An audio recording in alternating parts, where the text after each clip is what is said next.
You're listening to Let's Talk, episode 12.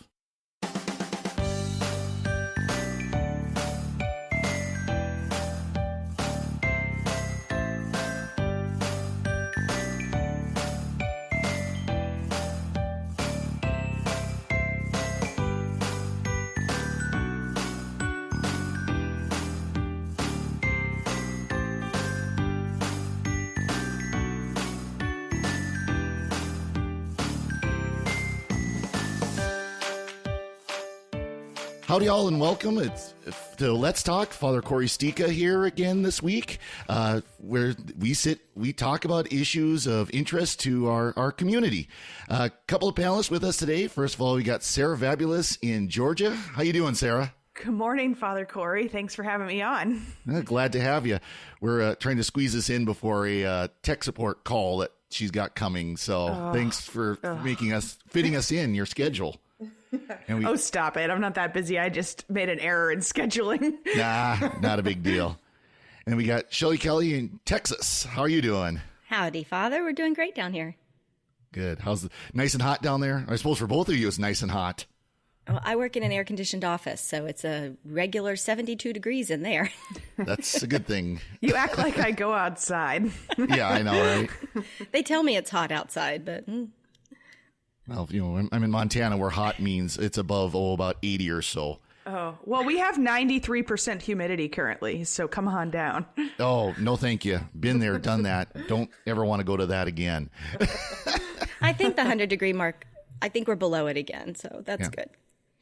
Well, you know, since we've restarted Let's Talk, neither of you have been on, so I'll give you the opportunity to introduce yourself. So, Shelly, why don't you just give a little introduction about yourself and let people know who you are. Okay, my name is Shelly Kelly, and that's not my mother's fault. That's my husband's because he was too darn charming and wooed me. And I am a cradle Catholic, grew up in the late 70s, early 80s. I am the oldest of 3 siblings, so there's 3 of us. Educated, married, 3 kids myself. I have 2 teenagers, 1 in college, 1 in high school, and then I have my 40th birthday surprise, who is 6.5 now. And I changed careers about 6 years ago. Yes, with a newborn. I changed careers at the same time. And now I work for a technology company, telecommunications company. And my previous iteration, I was an archivist and worked with historical documents. And been involved with SQPN off and on various podcasts since 2009. Well, excellent. Glad to have you on the podcast, and hopefully we'll see you plenty of times And Sarah, how about you tell people about yourself? Oh, yeah. So I'm Sarah Vabulous. I live in Atlanta, Georgia.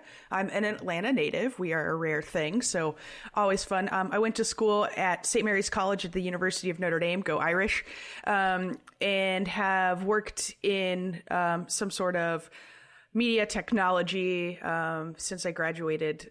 What year is it? 12 years ago, over 12 years ago at this point. So that's pretty cool. And now I work for a software company, one of the biggest in the world, as a matter of fact, and I fly around the country helping people.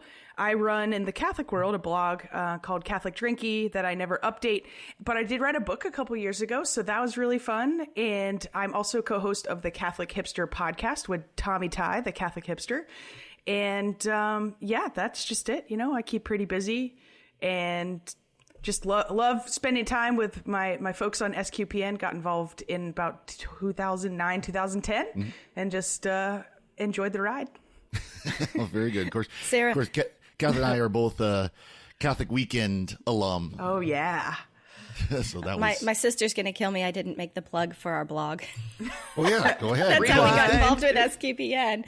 My sister and I, we blog at of Sound Mind and Spirit. And while the blog itself hasn't been very active lately, we do keep up the Facebook page. So if you want to see us, check us out at Facebook, Sound Mind and Spirit. Well, Isn't it so much easier just to update like Twitter, Instagram, Facebook versus doing an actual blog? You mean actually having to write something and then edit it and make it sound nice? Yes. Yes. Well, hopefully we do that when we post on Facebook, but yeah, sure. Well, right now it's a lot of travel videos because we went to St. Francis Cabrini Shrine in Golden, Colorado. And so I've got little videos of climbing the mountain there. That's a beautiful spot. It was just there about a year or so ago. That was phenomenal. And actually, this is a good transition to our first topic because we're going to talk about social media. There is a YouTube video. If you haven't seen it, we'll have a link to it in our show notes. But it's kind of making the rounds right now where a gentleman by the name of Jaron Lanier, Jaron, Jaron, he's got kind of an interesting name. It's Jaron Zeppel Lanier is his full name. His parents must have had some very interesting decisions when they were choosing names. But he's a tech guy from way back. He actually worked for Atari back at the time when Atari was at its height. He's really one of the forefathers, if you will, of the virtual reality movement. He really developed virtual reality goggles, gloves back in the, again, in 85, 90, when it was just really getting started. It was still a very primitive technology. He's done a lot of, just looking at his list of stuff that he's done on Wikipedia, he's very much been involved in new technologies and updating technologies and developing technologies. So he's not someone who is kind of a fly by night. All of a sudden, I'm going to start talking about technological issues. He knows technology. And in this YouTube video, he expresses some real concerns about social media as it exists today. And the one thing I like about this video, first of all, is that he's not an extremist of all social media is bad. The idea of social media, he is very supportive of. What he is mostly opposed to is how social media, especially the big ones, Facebook, Twitter, Instagram, YouTube, how things like that are run. That's where his concern comes in. And basically, to kind of sum up this 20-minute interview, which is very much worth watching, his big concern is that we have delegated so much of the oversight of these media to computer algorithms, to advertisers, to money. So it's more like, for example, if you get a strike on YouTube. You post something and get a strike. There wasn't somebody who actually sat down and watched that video and said, "Oh, you use this copyright material." There's an algorithm that runs on YouTube in the background that looks at your video. Oh, this part matches this video, therefore you get a strike.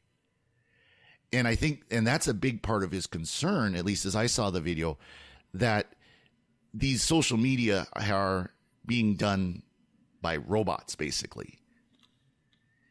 And it's really, instead of allowing us to communicate, it's actually hindering our communication. And you mentioned one area of concern, Shelley, as we were talking before, was that because of what these bots allow us to see, they affect our reactions. I don't know if you want to talk a little bit about that. No, so I didn't watch all of the video. I'll just put that out there right now. And I started watching a little bit at work, so it was hard to keep picking it back up there. But don't worry about it, boss. It's cool. Don't worry. Yeah. The boss always walks in exactly when you start something that you're really not supposed to be looking at. Exactly. Anyway. But that idea that we're being controlled by the algorithms and by the computers, and I'd never really put a lot of thought into that somebody is manipulating it, and I don't like that idea. But I understand that there's math and technology involved in trying to use the algorithms to capture what you're looking at, what you're interested in, and then showing you more of that. One of the reasons I don't always believe it is because it doesn't always show me everything I want to see. It shows me a lot of opposing viewpoints, or which I do want to see, I should say. I mean, I don't want to be only fed one perspective or one way of looking at life or the world. But I thought that was really interesting, that the idea that they're somehow controlling what you see and how you think. Well, it's one thing. Common example I always kind of use where you can see this in action is go on YouTube and watch just one video, Just, go watch, oh, hey, here's a video of police chases on dash cam or something like that, and all of a sudden your recommendation feed is full of police chases and dash cam views and accident videos, and never mind the science fiction TV shows you've been watching, things on YouTube. Those all disappear. Now it's everything of this one video you watched. I had not noticed that. I noticed the ads, of course, because I could be at work and I could Google, I don't know, a whiteboard, and all of a sudden I'll go to Facebook or the ads on the side, or I'll go to Google for something else, or Amazon, or any other website, any other news website, and all of a sudden every ad that they want to run and across the screen is about whiteboards. But right. I understood that. Right. So it happens on Pinterest too. Last night I was looking things up about Disney because I'm going to go to Disney World later this year, and I want to personalize my Magic Band. And so all I did was get on Pinterest super quick to look and see where I could find a Mary Poppins Magic Band, because they're she's my fave. I love her.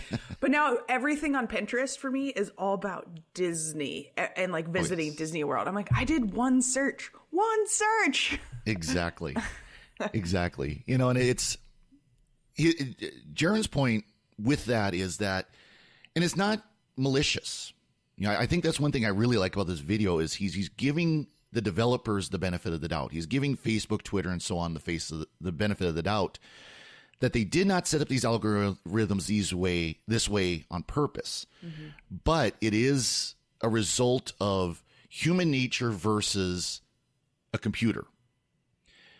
And what he says is, I think we understand this, that our emotions, something that upsets us is we react instantly, quickly. If someone says or does something, we have that flash of anger.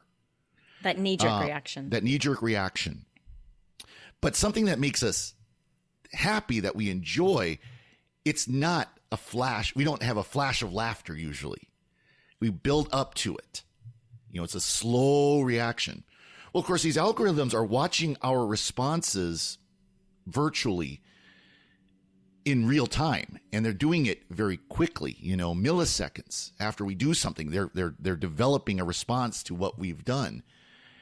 And so our negative emotions are the ones that they react to quicker than our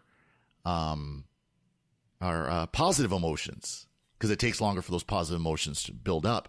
And that's, in his opinion, that's why these algorithms do tend towards the things that set us off more than the things that make us happy. The positive responses. I mean, I don't know if you guys know this, but I quit Facebook about 2 years ago, and it's been great. Never been happier since I quit Facebook. Yeah.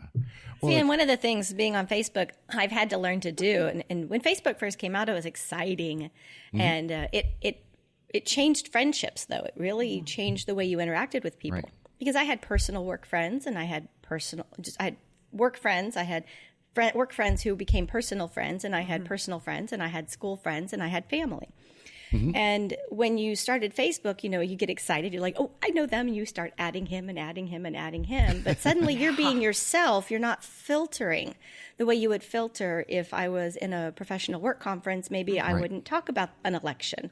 But if I'm talking with family, of course we're going to talk. We're going to do what we do. We're going to debate it and talk about it. And it's not personal. It's how we interact. Mm-hmm. So suddenly my professional work friends are seeing how I interact with family. And so you've, again, the whole spectrum. And so I lost a lot of friends because I gained some, I lost some. Yeah. But nowadays, what I've come to understand on Facebook especially is, what, if they're posting their opinion on their board, I don't have to like it. I don't have to comment on it. I like the person. And I remind myself when I get all hot, oh, how can they think that? Wait a minute. That's what they think. Accept them. Scroll on. Right. Except for you're the exception to the rule. That's what I find out. Like and I think that right there is the crux, is how we react to when people have a different opinion than us. I'm not sure. I wasn't alive. I didn't experience what it was like, before really, I mean, I remember as a kid before social media, et cetera, but not as a voting adult or as an adult with opinions. I didn't experience what the world was like, especially if you think back on to what life was like in the 50s, the 60s, in the workplace and whatnot. Like, did people talk about those things? Because the 60s in particular, very hot button issues going on in politics. Like the country was very torn in a number of ways, both culturally as well as with the war in Vietnam, et cetera. Like, did people just not talk about it and they just decided, oh, hey, we're all going to get along if in the workplace, or how does this work? Or even among friends, like, hey, we were friends as kids and we've stayed friends, but now we're on opposite sides. So do we have to be mortal enemies? Because that's how I feel it is now. Like, you find out someone you've been friends with forever. Oh my gosh, like you hate the person that I voted for and I love them. Like, we can't be friends. Which I think is silly. I think it's silly. I think that's a change. I think, honestly, social media has made us more reactive, like you are saying, Father, that we're more reactive to being divisive. Because I do remember before social media, and I didn't even have cable television until probably when I got married, and that was in the late 90s, right? So I did not grow up in a house with cable television. We watched whatever 6 channels were on the screen. Maybe more. It was Houston. So we had all those, lower or higher band channels, whatever it is. But I remember reading the newspapers cover to cover. The newspapers were fascinating. I remember we used to watch the local news, and we'd watch sometimes the national evening news. And I don't remember talking much about politics, especially in high school. And you did not talk politics when you were at the office. And I know people talk about water cooler talk. I never remember anyone talking about a lot of divisive issues in the office. But I know we talked about it, especially in our families and in our close circle of friends, because that's how you kept ideas. And it was more of a debate. It was okay to disagree. It was, well, I think this. Well, I think that. Well, why do you think that? Well, here's why. Oh, well, that's a good point, but I don't agree with you on that. Okay, well, you make a good point, but I'm never going to agree with you on that. Okay. Hey, you want to go get tacos? Okay, let's go get tacos. Yeah, exactly.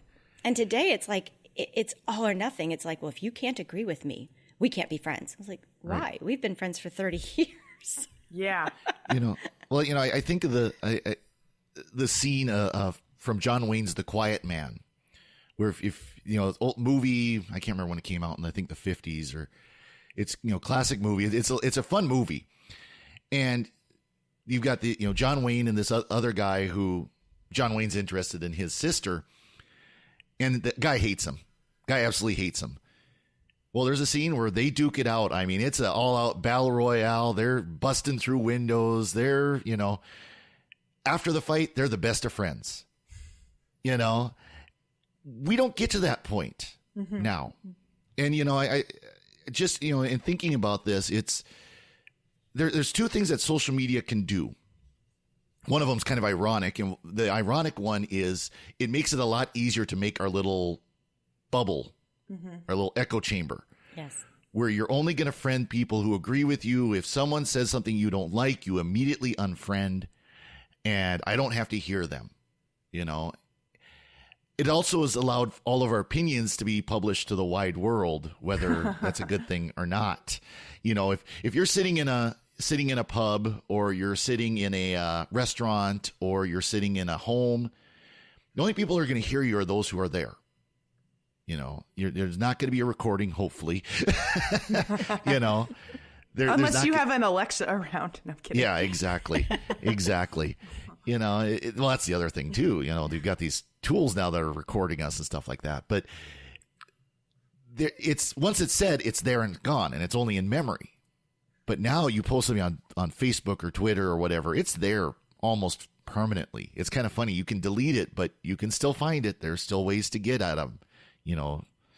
I did read this week that deleting tweets is now a thing. That people are going in and they're paying a service to go back and delete their early tweets, like every couple of you can delete like the first year or the second year or the last 5 years. The drunken because frat so boy many tweets. people, yes, because when Twitter first came out, people just spewed at the mouth and said everything they wanted to, and I remember this I remember talking to somebody and saying, when did snark become an acceptable form of communication, professional form of communication? And it's devolved since then. But now I see they're going back and deleting them, because it was the Disney director that got fired. Was it Guardians of the Galaxy, right? Yeah. And he got fired because of some tweets he made as part of a conversation that no one can piece together, because how do you piece together 4 million tweets into one conversation?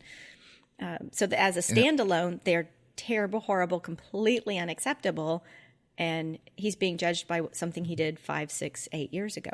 Exactly. We have a Braves baseball player going through the same thing. He almost threw a no-hitter for us on Sunday. Meanwhile, while he was getting into the 7th inning-ish or so, someone dug through his tweets from when he was 18, 19 years old, maybe even younger than that. And I think he was 17. 17. The said some dumb stuff, right? High school kid making a high school boy making bad choices. Let's think that on never that. happened. A high school boy making bad choices. That never happened. So now they're happens. holding him to that. But now he's a mature man looking back and said, oh my gosh, I forgot I said that. That was so stupid and ignorant of me. Yeah. I look back at me at 17, I probably said some really dumb stuff. Yeah, I'm glad I didn't have Facebook or Twitter back then. Me too. I say enough dumb things now as an adult, much less. Yeah. I won't allow my teenagers on Twitter. That's one thing. I do not allow them to have a Twitter account. I do not like the atmosphere there. I did break down and allow them to get Snapchat as they turned, a certain age. I did break down and allow them to get Snapchat. Do you monitor what they post, or how do you manage that as a parent? I'm really curious. I talk to them a lot. I monitor their Instagram. I'm fairly certain they don't have a what do you call it? A Finstagram, the fake Instagram account. Oh, okay. Oh, is that what it's called? I do take their, okay, my 19-year-old who's in college, I don't take her phone anymore. Okay, she's an adult. She's got a But it's my responsibility as a mother of a high schooler to teach her how to use social media appropriately. And so I do take her phone from time to time, and I will look through everything. And I do follow her on Snapchat, but usually what she's using it for is, and I've noticed this, she's doing snaps back and forth to people she knows. And for her, it's about following people she knows. And we've talked. I know she's brought to me, a friend that quit softball, and she saw her using an illegal substance, and she brought it to me and said, what do I do about this? And I said, well, you've got to be a friend to her, but I'm not going to let you go to her house, and you're not going to hang with her anymore. And she said, I know I can't. I can't trust her. So I'm internally sitting there thinking, oh, thank goodness, I've done something right that she's telling me this, and she knows it's wrong. Oh yeah. But I look at the kids that come through our Life Team program and our EDGE program, and they're in this, and I don't know if their parents are monitoring anything. And so sometimes when we tell them things in that, it dawns on me, I've told my kids this for years, and now I'm telling a 15, 16-year-old going to be confirmed, and she's acting like she's never heard it before. Mm-hmm. And I'm like, where's your mother? And, unfortunately, I think there's still a lot of parents, although most people who are parents of a teenager, they're of that age, well, our generation really, where there's some familiarity with this technology, but we didn't grow up with it. True. So True. I think there's kind of a naivete on a lot of people's part that of what trouble people really can get in on social media. Maybe there's more awareness now than there's been, but it's still very much missing for a lot of people, that recognition of what this technology can do, for better or worse. For the most part, the kids just want to communicate, and they don't call each other anymore. They don't. Mm-mm. They text 100% text or Snapchat. Everything is sent through that phone, and we do take the phone up at night. She'll be 16 next week, but we do take the phone up. We do look at it, like I say, but that's how they communicate. I remember getting the phone call, and you'd run to the phone, and no, Dad, it's for me. And you'd be like, your parents would pick it up. Are you still on the phone? Get off the phone. Yes. Yeah. Sir. Oh, yeah. Or you'd pass notes in class. You'd pass them between class or in class. And They don't. I do remember that now. They having use to their phones. learn how to call people and not say, is so-and-so there? Hello, Mr. or Mrs. So-and-so. This is Sarah. May I please speak with? Because my parents sure, are like, never say is so-and-so there. That's rude. And of course, that's what everybody does now, you know? No, now you just call the person directly. Like, the kids don't know what it's like to have to call and talk to the parents first, which was always like a gamble. Oh, Man, that's you were right. so nervous. Exactly. Well, I often wonder, the way I raise my children is not the way I know a lot of other people raise their children. So am I doing my children a service or a disservice by showing them a different way to live in this world? Right. And sometimes that makes me sit and think about it, just because it will be hard for them to interact with other college kids and adults later. But so far, my college student hasn't come back and said, Mom, you did a terrible job. And she's rocking it. So that gives me a lot of comfort. But I look at my 6-year-old and I go, okay, if the world changed so much between 1999 and today, how much more is the world going to change in the next 10 years? Well, that's just it, and that's one thing we've got to come to grips with is maybe not so much technology in its own has changed in the last 20 years, but what that technology can do.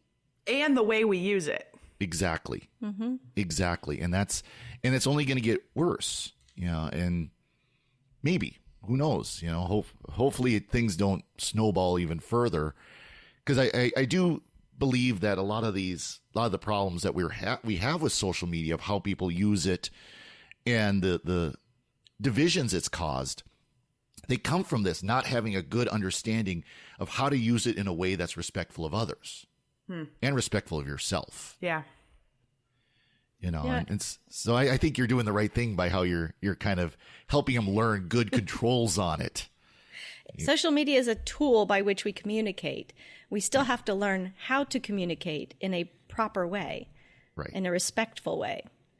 So exactly, and it's just 5 years ago that people learned. Yes, you can lose a job based off of what you posted on Facebook or Twitter, or lose a job offer because of it.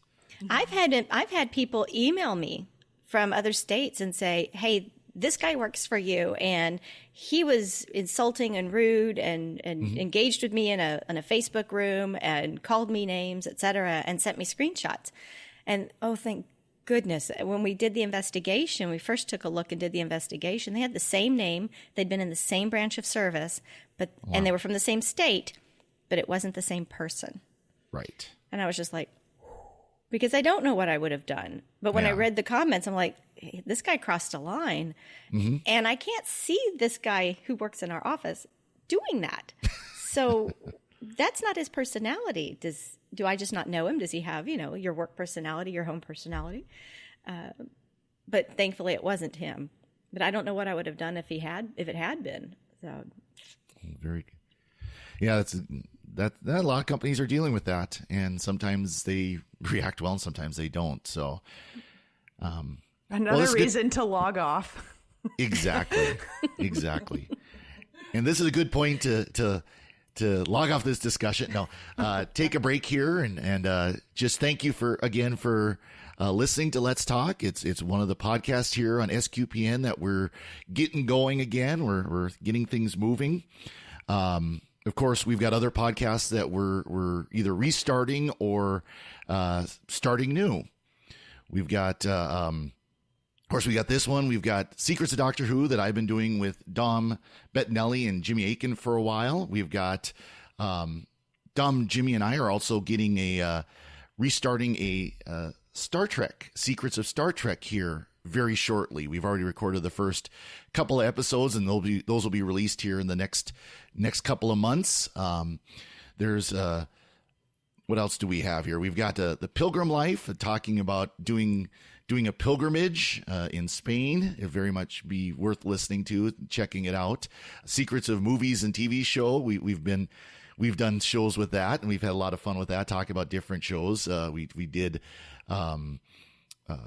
the Indiana Jones. We've started some of the Indiana Jones movies, and we're going to get ready to talk about Temple of Doom here in a little while. We did Raiders of the Lost Ark about a month or so ago, and we're going to do Temple of Doom here shortly. So lots of good options for us that we're doing. So come check us out at sqpn.com and let us know what you think. And if you've got ideas for things to talk about, let us know as well.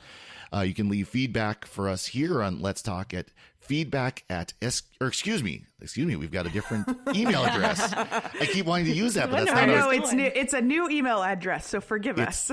Let's Talk, LETS Talk at sqpn.com. So don't put an apostrophe in there. The email won't go through. It's just LETS Talk at sqpn.com. Yeah, think bad grammar. Yeah, exactly. Texting language. Pretty much. So, all right. So, kind of talking about that, talking about the social media. One of the things that blew up this week in social media is that the Pope changed the catechism. It's terrible. I know. The catechism has always had, from when John Paul II promulgated the catechism in the 90s, it's had a section on the death penalty. And it's always taken kind of a cautious approach to the death penalty, where when you look at the catechism, it says that the death penalty is something that is an option that is available in necessity. Countries have always had, the governments have always had the ability to use the death penalty when it's justified. However, John Paul II added, and actually in the second edition of the catechism, he made it stronger, that it should only be used as a last resort. That if there are other non-lethal ways of securing the person for the rest of their life so that they can't harm someone else, that it should be used. So of course the example you could think of is somebody like a serial killer, notorious gang leader, mobster, something like that, where if they can be put away and not have access to the outside world and not hurt anyone, then they should. But if they can, you could think of like a gang leader or a mobster, where if they can somehow still control their organization and cause more people to be harmed or killed, that maybe this should be considered. So Pope Francis this week changed that paragraph that gives that caution, and he made it a little bit stronger. The original paragraph written by, or at least promulgated by John Paul II, assuming that the guilty party's identity and responsibility have been fully determined, traditional teaching of the Church does not exclude recourse to the death penalty, if this is the only possible way of effectively defending human life against the unjust aggressor. If, however, non-lethal means are sufficient to defend and protect people's safety from the aggressor, authority will limit itself to such means, as these are more in keeping with the concrete conditions of the human good and more in conformity with the dignity of the human person. Today, in fact, as a consequence of the possibilities which the state has for effectively preventing crime by rendering one who has committed an offense incapable of doing harm without definitively taking away from him the possibility of redeeming himself, cases in which the execution of the offender is an absolute necessity are very rare, if not practically non-existent. And that last bit was a quote from John Paul II from Evangelium Vitae, the Gospel of Life, one of his beautiful documents. I love John Paul II's writings. He's not a concise writer, but he's a beautiful writer. Pope Francis promulgated the change for the same paragraph 2267. Recourse to the death penalty on the part of legitimate authority following a fair trial was long considered an appropriate response to the gravity of certain crimes, an acceptable, albeit extreme, means of safeguarding the common good. Today, however, there's an increasing awareness that the dignity of the person is not lost even after the commission of very serious crimes. In addition, a new understanding has emerged the significance of penal actions imposed by the state. Lastly, more effective systems of detention have been developed which ensure due protection of citizens, but at the same time do not definitively deprive the guilty of the possibility of redemption. Consequently, the Church teaches in light of the gospel that the death penalty is inadmissible because it is an attack on the inviolability and dignity of the person, and she works with determination for its abolition worldwide. So that's a lot of stuff. What do you think? What do you think, Sarah? It just makes sense to me. I guess because I've studied theology and I do really try to live within the Catholic faith. It just makes sense to me. And I felt like while to many, maybe to those that aren't Catholic or the way that the media wants to spin it, that this is like new information. But to me, rather, it just seems like the way that we as Catholics should have been living even after JP2's changes, right? Because he made those changes in a time where the jails could handle and have an appropriate place to put somebody who would not be able to be dealt with well previously. So, if someone really is super dangerous in that they're going to continue killing all the guards that they're around, there are places now that there are special prisons here, especially in the United States. I guess I can only speak on behalf of the United States. I should, flag that. I don't know what the penal systems are like in other places around the world, but at least here in America, like it just seems like a natural update. So because for me, I've never been a huge fan of the death penalty, maybe for different reasons in my mind of how I justify it of, hey, I'd actually rather this person think about what they did for their whole life versus, killing them, which I just don't think is appropriate anyway. But at the same time, it's like, and it's also, it costs more for the government, all this other stuff, right? There's so many reasons not to put someone to death besides the fact that why does the government have the right to kill anybody? That's, whatever. But it just makes sense. To me, it just makes sense. And it doesn't seem like a massive shift, in my opinion. When it came out this week, I said, oh, okay, that makes sense. Exactly. How about you, Shelley? For me, let me preface it by saying that I live in Texas. Yeah. So I've been raised my whole life with the death penalty. When I went to college in Huntsville, Texas, which is where it's where they do the executions. I lived in a dorm that was maybe 6 blocks away from the Walls unit, which is where that takes place. So I can't really say that I'd ever thought anything different than, okay, it exists. And I think Texans are very proud that they have it. When I heard about the change in the catechism, my first thought was, can he do that?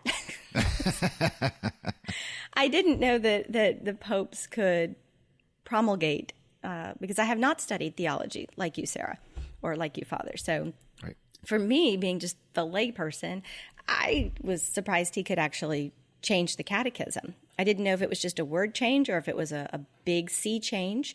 As I listened the first time, and you saying it, Father, was the second time I've heard it read out loud or read to me, it doesn't sound like an egregious shift in language. It sounds very much in line with what I expected the church's teachings to be, which is life comes first, and we should always defer to life.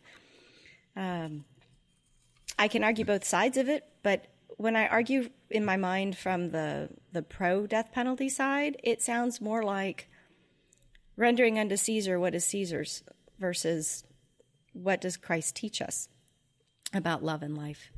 So I could go either way on this discussion. Right. No, but I'm going to stay by what I said first. Yeah. And I will say that I live in Georgia where we also have the death penalty and actively do utilize it. Right. Montana's the same way, although we don't have it's not as frequently here as it might be in some more populated place like Texas or Georgia. But it is very much used here as well. One thing I mentioned, it kind of blew up on social media because unfortunately, again, we talked about social media polarizing people, and you either have, well, the Pope is a heretic for doing this, or the Pope is a living saint and we should canonize him now for doing this, and the fact is the truth is in the middle. This really, first of all, when you look at the catechism is not an infallible document. And it even says in the catechism, I was trying to find it right now. I couldn't find the exact quote from the letter that John Paul II wrote when he promulgated the catechism. But basically, the catechism is a sure guide to helping us understand the teachings. The catechism itself can be wrong. It's not. I don't believe it is, and I don't believe this change makes it wrong. But in itself, we are not bound as Catholics to absolutely, you must follow every word the catechism says. Mm-hmm. we are bound to follow the teachings that the Catechism espouses. And we are also, even if it's not a definitive teaching, like this teaching on the death penalty, we are still bound to give assent to it, which means we are bound to at least give it its due reverence, its due respect. So we need to think about it. We can't just say yes or no and leave it at that. We need to make sure that we're giving at least a thought about it and consideration to what it has to say. One of the arguments, I kind of laugh because one of the arguments I heard is, well, this is just Francis putting his opinion into the Catechism. Well, you could argue that John Paul II inserted his opinion into the Catechism by adding the paragraph in the first place, or having the paragraph inputted in the first place. And no one says that, or at least no one, that who's not off their rocker. No, it's they're that would shoot their argument. This whole paragraph is pretty much the opinion of whoever was the Pope that modified it. But I agree, it's not a huge change. I think it's. I don't know if I'm the biggest fan of the language that Pope Francis is using here, or whoever wrote it for him. I don't know if he himself wrote it or if it was someone else. A lot of times the popes don't write documents that they then release under their name, but it's often their thought. But I don't see it as a bad deal, because it's still, the Catechism still says, when you look in the previous paragraph, this is still an option. This is something that states can use. Pope Francis is just saying they shouldn't be using it. They can use it, but they shouldn't be. See, and there's nothing wrong with that, in my opinion. We should think very hard before we go to such an extreme measure. Mm-hmm. And so if there is a way, like you said earlier, to lock someone up, and if the law doesn't allow for, I don't think Texas has life without parole, and so it's used. I know there's very strict questions. My sister is an attorney, so we've had many discussions about the death penalty as Catholics before, sure. And it's one of those things you struggle with. So my husband actually asked me. He's a Methodist who's about to enter our CIA, I think. I know I could talk for an hour on just that. But he asked me, he says, if I don't agree with this, he says, does that mean I can't become a Catholic? And I said, no. I said, it means that you have, something to sit and think about, something to sit and pray about. And, right. God, I don't understand. Help me, lead me to an understanding and acceptance of what your will is versus what the world I live in is. Right. And he was like, I think I can do that. I said, okay. So, yeah. And that's one thing in my life is my position on the death penalty has changed, and part of it is, John Paul II's call to abolish it. I remember this was before I was in the seminary. I lived in the St. Louis area, and John Paul II was coming to visit during the Jubilee year, big deal. And he was going to come and, have all these talks and everything. And at the time there was a person who was on death row whose, execution was coming up. It was shortly after John Paul II would be here. And while he was here in the United States, while he was in St. Louis, called the governor by name and said, do not do this, do not end this death penalty, commit his sentence. Don't, give him life without parole, give him an option that he can live. And of course the governor didn't. And the person was executed about 2 months later, sadly. But it was just that what John Paul II was calling us to really changed my mind, because I was supportive of the death penalty when I was much younger, and for much of the same reasons everybody always does. These are dangerous people. They're without remorse. Everybody uses like the Ted Bundy example and, the real extreme cases, but you don't hear the person who gets it, when there's questionable circumstances about their conviction, when there's, later a DNA screen finds out that they didn't do it, that they were truly innocent. You don't hear about those cases. You hear about the hard cases where you could make a justification for this. But they're very rare. Those cases are extremely rare. And you said something just a minute ago. I think our perspective changes as we age, as we walk this journey of our own personal faith and our own relationship with Christ. That we look more towards an ideal. It's good to have an ideal because we all start somewhere and we all have to learn. And so it's very easy when you're raised in one way to say, I believe in the death penalty, or I believe in this law. But the church is global. The church is universal. We're talking about the whole world, and the whole world doesn't have the same law as we do in this town, or you do in your state, or you do in your rural state. And so there should be some common ideal that we look up to, we should aspire to. But, my thoughts have changed even as I've matured and grown and had my children and watched the news and watched the world evolve. So I wish I had done some research on what might have driven this change, because surely it can't be a United States of America driven idea. Maybe there's something that happened in Argentina when Pope Francis was growing up, or he's gotten word of something in another part of the world. So I'm just kicking myself. I wish that I could have brought some perspective from some other cultures. Well, one thing is there was recently the anniversary of the promulgation of the Catechism. So it was 97. It was anyway. So there's an anniversary that came up, and there was and he kind of talked about this issue among others. There's a letter that you can go and read where it's discussed further from the CDF that discusses further about why this was done. Okay. So it's on the Vatican website. It's actually still on the front page, the news section, so you can actually find it, unlike some things on the Vatican website. Yes. But so anyways, I think that's a good place to kind of leave off this discussion for the sake of time. And so we'll go on to our picks of the week.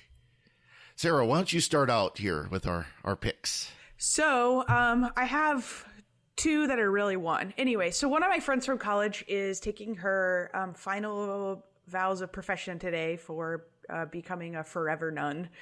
Awesome. So vocations. Also, I would love to acknowledge that today is the feast of St. John Vianney, patron of priests. So thank you, Father Corey, for the gift of your priesthood. So my pick of the week, which seems lame, but it's not, I promise. Vocations, whether it's to priesthood or to religious life, it's a beautiful thing. And these folks are just such a gift, and their life is a gift, and we should honor and pray for them constantly.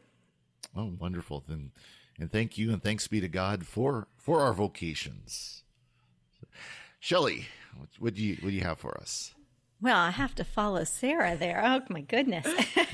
Sorry. I have so many thoughts that go through my head. You said pick of the week, and the first thing that popped into my head was this book that I've been trying to finish because the TV movie's about to come out. Uh-oh.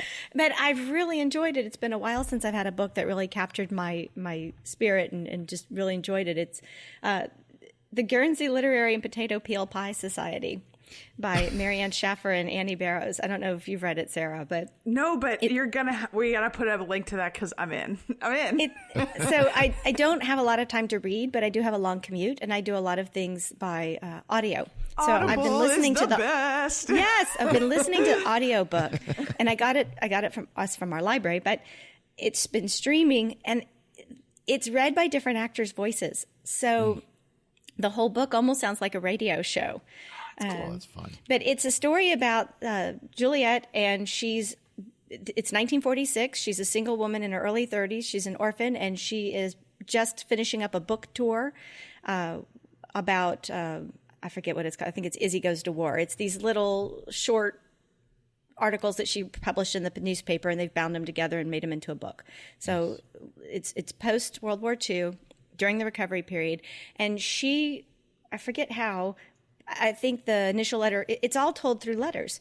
And she finds out about this island, the Channel Islands, Guernsey, which I've never looked up Guernsey. So it made me look up Guernsey. And she, through a series of exchanging letters, we learn about the occupation of Guernsey by the Germans. It's the only part of England that was occupied, I understand. And the people there, and how reading and books contributed to their survival during the occupation. And it's just been delightful. And I know it's going to be advertised as this big love story, but it's a people story. It's a real good-hearted feeling. Family isn't who you're born to. Family is who you bring into your What's your it life. called again? The Guernsey Literary and Potato Peel Pie Society. Okay. Guernsey, Guernsey. I am I'm looking it up right now on Audible, so thanks. Okay, you're welcome. Hey, it is on Audible. It's got a really cool cover, and apparently it's going to be a Netflix film if it's not already. So It comes out August 10th. I'm waiting. Can you tell? Man, What day's I can't get through this in 6 days. That's okay though. That's okay. You can. It's an easy read, but listen to the book. The book is better. I mean, the audio is book better. I have to admit, being in Montana, when I hear the name Guernsey, I think cow. And There's a breed of it cow is. that comes from from that Guernsey, island. the Channel Islands. Yes. Okay, well, I just bought it on Audible, so there we go. Unfortunately, we don't have Audible as a advertiser yet. Hint, hint, Audible. No, we will promote you.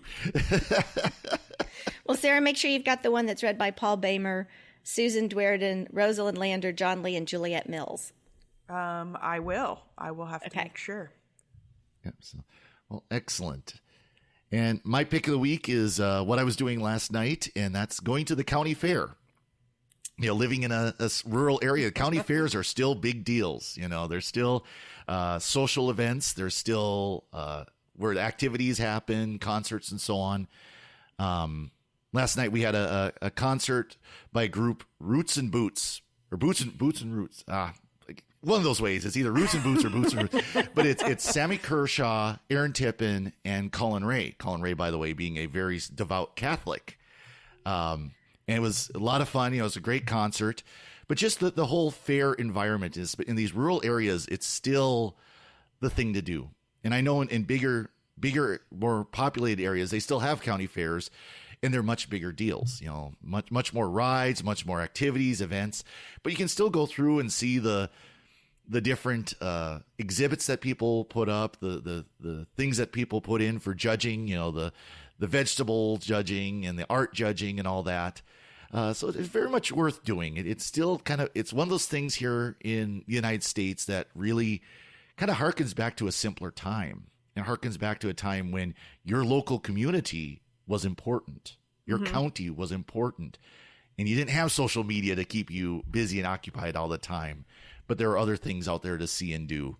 And of course, you know, in small town America here, you know, you've got the farm animals and all the, like I said, all the different exhibits. So definitely, if it's county fair season in many places. So if you get a chance to go check that out, even in the big cities, it's very much worth checking out. So, well, that does it for this week. Thank you again for listening. You know, thank you, Shelley and Sarah, for being here. Shelley, why don't you tell where people can find you?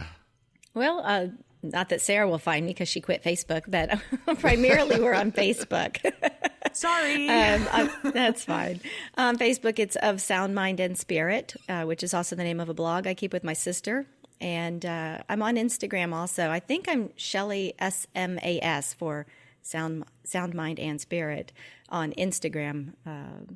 And I'm public there, so you can catch pictures of different things I'm doing, either softball, baseball, or catechesis. So good stuff.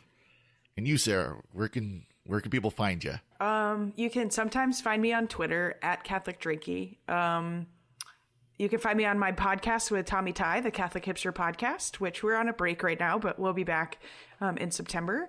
And you can find me on Instagram at Catholic Drinky, or you can just find me on an airplane.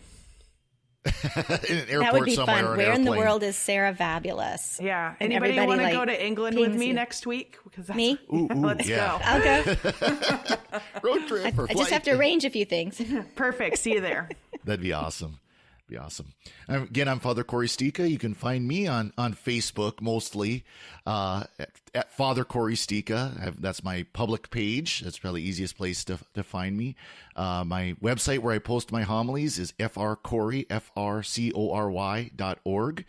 And of course, you can find me in Montana if you want to come to my parish and mass and all that good stuff.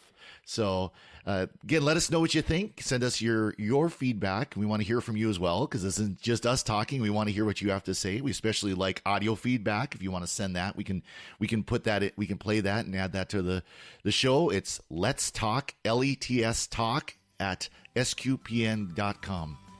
Thank you again for joining us, and God bless.